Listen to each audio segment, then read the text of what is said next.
Už minule som vám načrtla tému energie čiernej mačky a prečo je nás ženy dôležité, aby sme stelesnili túto energiu čiernej mačky a ako toto nám môže prospieť v našom partnerskom, respektíve romantickom vzťahu. Dnes vám poviem, ako randí taká čierna mačka a premeníme to na tzv. Investičnú stratégiu. Takže poďme na to. Pravidlo číslo 1. Neinvestujte viac, ako ste ochotné stratiť. Vo fáze objavovania, to znamená v tej počiatočnej fáze, vykonajte dôkladnú analýzu.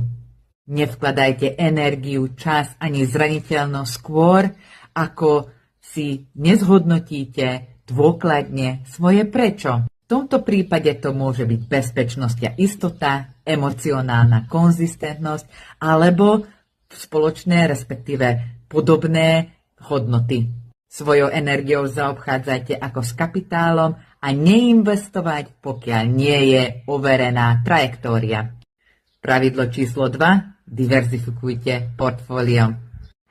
Kým vám niekto neponúkne konkrétne dohodu, respektíve vzťah, nesprávajte sa tak, ako by ste už zlúčili portfólio. Keď je čas na konsolidáciu, zaviažte sa k tejto jednej investícii a optimalizujte ju.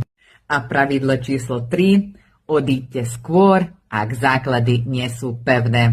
Ak sa základné hodnoty nezhodujú alebo emocionálne potreby nie sú v rovnováhe, znížte straty a odíďte skôr. Vyhýbanie sa egu proti znamená ziskový krok.